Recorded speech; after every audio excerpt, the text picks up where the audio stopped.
こんにちは、斉藤直樹です。今日も気まぐれ添削やっていきたいと思います。今日の作品はこちら。めちゃめちゃね、爽やかなイラストですよね。ニモさんの作品でタイトルはレモネード。夏の終わりにレモネードを飲みたいなと思い描いた作品です。自分の中では比較的スムーズに描き上げることができてとても気に入っています。楽しく描けたのはいいんですが、なんだか線画が絵に馴染んでいないような気がしてなりません。線画の色？太さ？プロの方を見ても線が絵にとても馴染んでいて素敵な印象です。いつかイラスト系の職に就くためにもぜひ線画を絵に馴染ませるコツを斉藤先生にご伝授いただければ嬉しいです。よろしくお願いします。とのことです。はい、とてもね、爽やかなイラストで見ているだけで清々しい気持ちにさせられますね。それとね、イラスト的にももうこの段階で線の馴染ませ方にまで気を配ることができていることがニモさんの観察力の高さを物語っていると思います。素晴らしいです。でね、ニモさんが気にされている線が馴染んでいないんじゃないか問題についてなんですが、これについてはね、明確な解決策があります。確かにね、ニモさんが気にされているように、このイラストには線が馴染んでいない部分が存在します。皆さん、どこだと思いますか？これ先に誤解のないように言っておくんですが、線が馴染んでいないからといってダメというわけではないです。あえてね、馴染ませないというのもイラストのテクニックの一つなので、それは覚えておいてほしいんですが、もう先に結論言っちゃいます。このイラストの線が浮いてしまっている部分を絵に馴染ませるためにはですね、線で表現する部分と陰影で表現する部分を使い分けるという意識が必要なんですよね。それがあまり明確に意識できていないせいで、あれれ、なんか線が浮いてしまっている部分があるなっていう違和感につながっちゃっているんだと思います。どういうことなんでしょうか？これを聞いてね、もう分かっちゃったよっていう人はかなりイラスト上級者だと思います。さあ、線を絵に馴染ませるために線で表現するのはどこか、そして陰影で表現するのはどこか、その部分を予測しながら見ていってくださいね。それでは早速いってみましょう。はい、まずですね、メインディッシュに行く前に、このイラストお手軽にもっと見栄えよくできちゃう部分があるので、まずは先にその部分を添削しちゃいましょうか。それはね、背景です。特にですね、この四角く切り抜かれたこのトリミングされたラインなんですが、これね、みんなやっちゃうんですよね。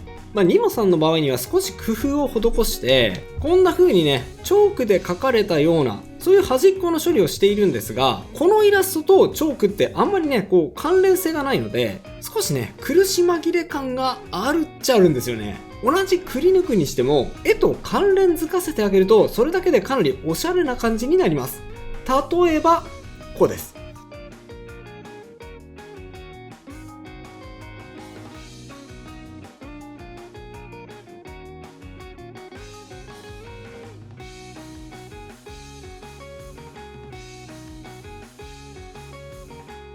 はい、白のくり抜き方をチョーク風ではなくて海の家のテラスから外を見ている風のシルエットに変更しました。こうするとイラストと夏っぽさの関連付けがされるので、よりイラストに雰囲気が増しますよね。白い切り抜きをもっと目立たせたい場合には枠線を描いてあげてもいいかもしれません。こんな風に。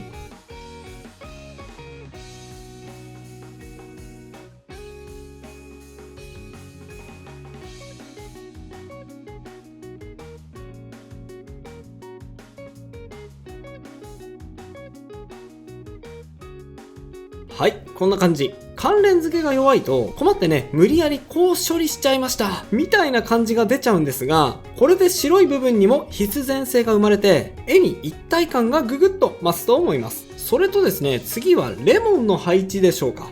これについてもね、好みの問題があると思うので一概には言いませんが、絵全体にまんべんなく配置するよりもどちらかに寄せてあげると絵に動きが感じられて効果的です。例えばこうしちゃいましょうか。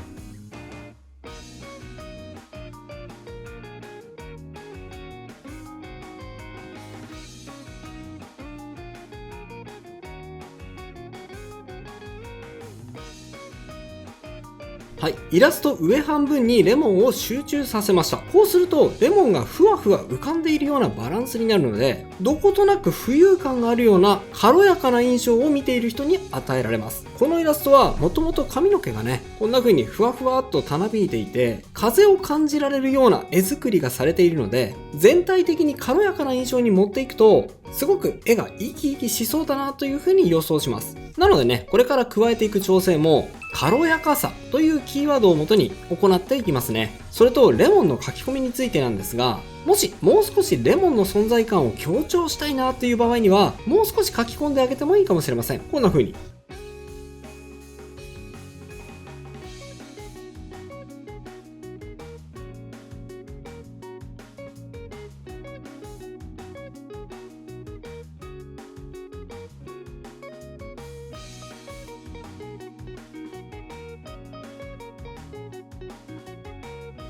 はい、こんな感じです。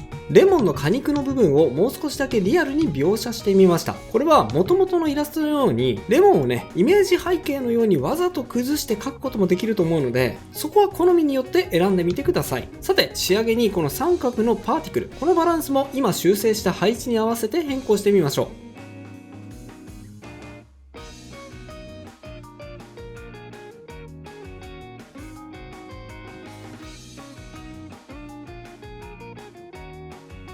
はい、こんな感じ。あとね、背景のブルーもちょっとだけ工夫を施しても軽やかさが増すかもしれません。こうです。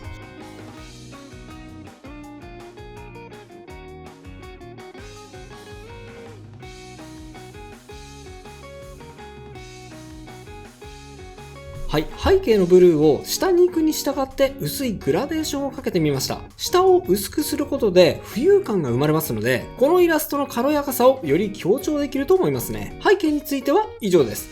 次は本題です。キャラクターの部分を添削していきましょう。さあ、今回の本題。線をなじませるために線で表現する部分と陰影で表現する部分を使い分けるについて解説をしていきます。その前にですね、ちょっと下準備を整えますね。ポーズも少し変更を加えた方が見栄えが良くなりそうです。例えば、ここ。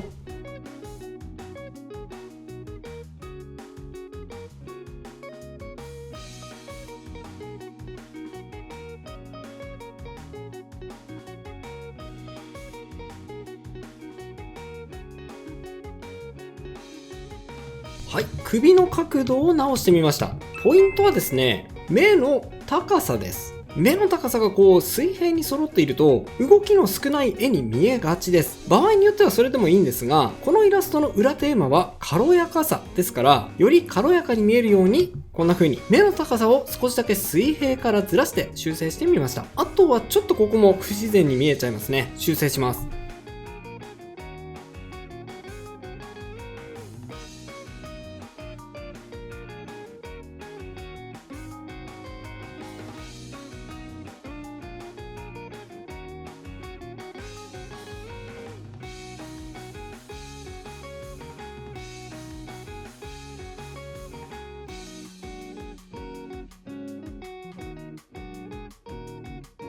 はい。カップをね、持つ手です。変更前は手のひら全体を使ってグッと握り込んでいるような表情でしたが、変更後はこれもね、軽やかさを重視して指先で軽く支えているような持ち方にしました。こういう細かい部分でも軽やかさって演出できるんですよ。でですね、いよいよここ本題です。僕がこのイラストを見てちょっとね、線浮いてるなっていう風に思った線が2つあります。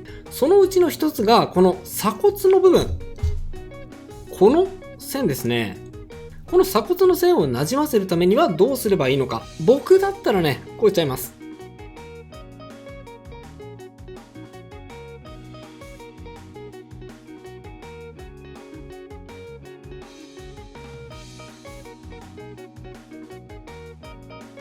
はい、もうですね、線というか影で表現しちゃうんです。手前の線はね、ちょっと色トレっぽくして薄いオレンジにしつつ、奥の方に至っては塗り分けによってここに鎖骨があるんだなっていうのを間接的に表現しちゃうっていうやり方です。これね、線で描かない。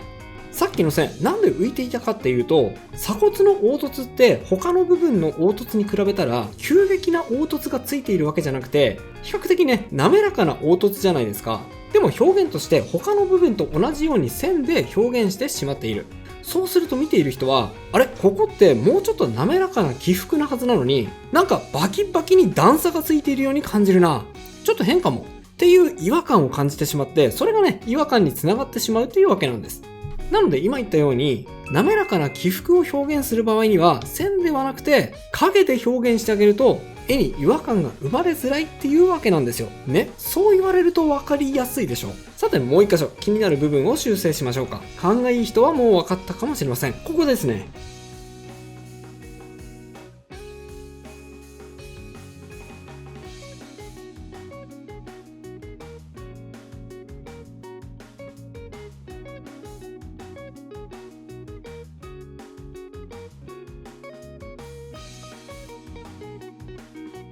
はい、フリフリの水着についても全体を線で表現していましたが、こここそ柔らかい起伏を表すべき部分だと思います。なのであんまり線は使わずに陰影を多く使って緩やかなひだひだを表現してあげる。これで線が浮くことはなくなりました。だってね、線自体を描いていないからです。なんじゃそりゃって思った人もいるかもしれませんが、いや単純にね、そうなんです。線が浮くっていうことはそこは線で描くと変だよっていう部分です。線を描くと変になるわけですから、じゃあ単純にね、線を消せば解決するんです。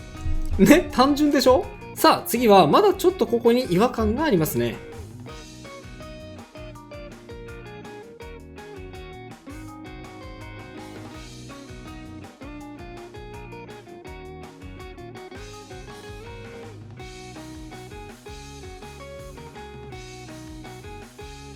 はい、レモネードの角度ですが、修正前は手前に向いていましたが、奥の方に向けた方が人物の手の角度からして自然ですね。あとはこのイラストの主題がレモネードなので、もうちょっとだけこのレモネードの密度を上げてあげてもいいかもしれません。こんな風に。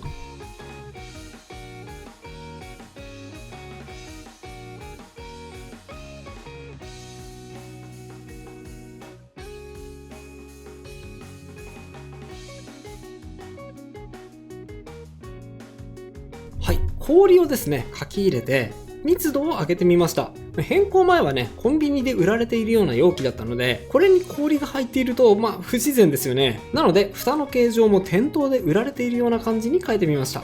あとはちょっとこれは僕の好みの問題も含まれるんですが、僕から見て目がねちょっと大きいかなっていうふうに思いました。別にそれ自体は構わないんですが、目が大きいとそこに印象が吸い寄せられがちです。そのためレモネードの印象が相対的に弱くなってしまうっていうデメリットが発生してしまうんですよね。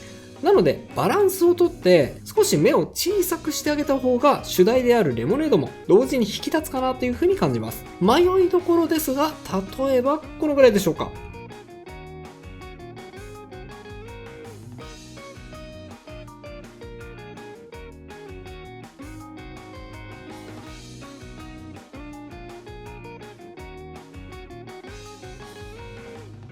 はい、こんな感じです。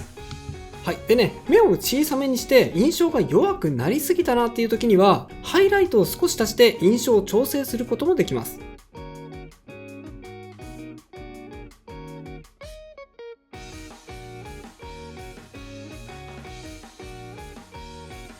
はい、こうです。大きさで印象を弱めつつ、ハイライトで印象を調整する。こういう微妙な駆け引きがね、実はキャラクターイラストには発生します。奥が深いでしょう。あとですね、先ほどまでではないですが、ここも実は線が馴染んでいない部分かもしれません。ここです。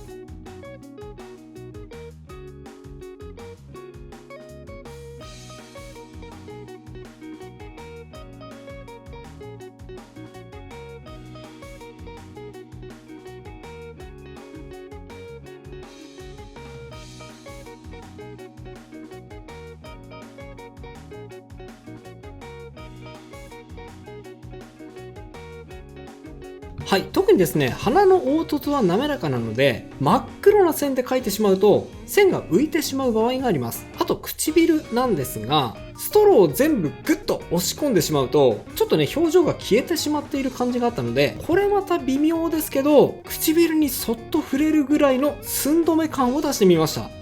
特にね、この下唇のこのストローに触れている部分のこの線を消すことで、これわかるかな、ここだけね線が消えてるんですよ。ここのね線を消すことで、ここだけ唇に密着しているんだよっていう、そういうニュアンスを含ませることもできちゃいます。これはねめちゃめちゃ細かいんですけど、これ大事ですからね、覚えておいてください。あとですね、これはイラスト全体に関わる演出のことなんですが、こんな影を加えてあげてもより雰囲気が出ると思います。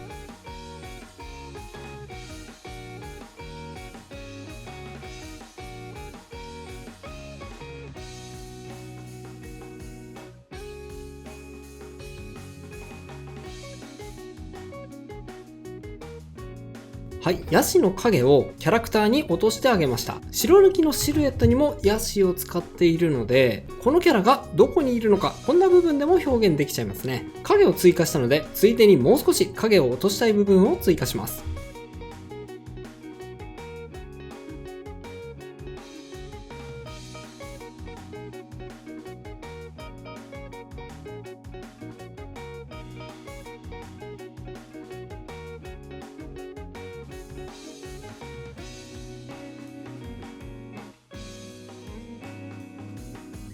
はい、奥の髪の毛、ここも少し暗くすることで、手前の髪との区別がついて、キャラクターに立体感をプラスすることができちゃいます。で、奥側の髪の毛を調整したので、手前の髪の毛も少し調整してみましょう。まずは、ここ。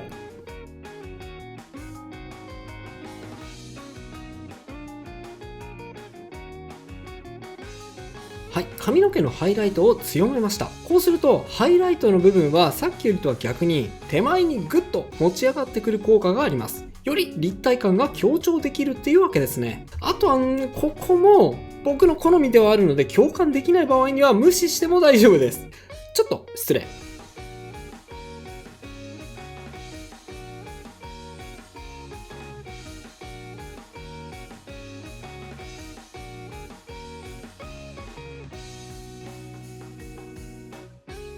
はい、前髪の部分を少し調整してみました。添削前は結構きちっと前髪が整っていて崩れてはいなかったんですが、レモネードを飲んでいるわけですからね、それまでいっぱい遊んで、喉が渇いてここに来たわけじゃないですか。なのでですね、ちょっとだけこう乱れていてほしいんですよね、僕的には。なので前髪を数本加えて、ここに至るまでの楽しい時間を演出してみました。でね、全体的に結構影を追加したので、少しだけ暗くなりすぎてしまったなっていう時には、気になる部分に少しオーバーレイで赤みを足してあげると照り返しが感じられて良いです。こんな感じ。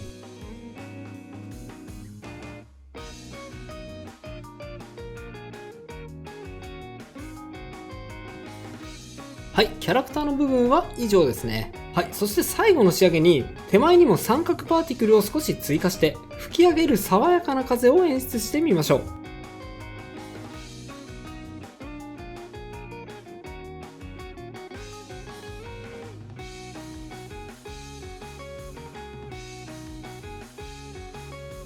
はい、こんな感じでフィニッシュです。今回の添削は以上となります。並べて比較していってみましょう。はい、右がビフォー、左がアフターです。こんな風に変化しました。いかがでしょうか？今回の添削では線で表現する部分と陰影で表現する部分を使い分けることで線をイラストになじませるためのテクニックを中心にお伝えしてきました。まずは背景です。背景はただ四角くくり抜くだけではなくて、そのイラストに関連の強いシルエットでくり抜いてあげると、さらにおしゃれで雰囲気のあるイラストにすることができるよということをお伝えしてきました。で、キャラクターの部分。ここで注意してほしいのは、鎖骨とかフリルのシワとか、特に滑らかな凹凸を表現する場合には、あえて線で描かずに陰影だけで表現すると効果的だよ。そっちの方が違和感が少なくなるよということをお伝えしてきました。この部分はね、ちょっと意識を変えるだけで自分のイラストにも転用しやすい部分だと思います。今までここは線で描いていたけど、でも待てよ、今回は線を消して陰影だけで描いてみようかなっていう風にチャレンジすることで新しい世界が開けるかもしれません。ぜひ試してみてください。それでは最後にあのコーナー、気まぐれあっち向いてほいのコーナーです。僕にあっち向いてほいを仕掛けてみてくださいね。いきますよ。準備はいいですか？気まぐれ気まぐれあっち向いてほい。それではまた次回の動画でお会いしましょう。バイバイ。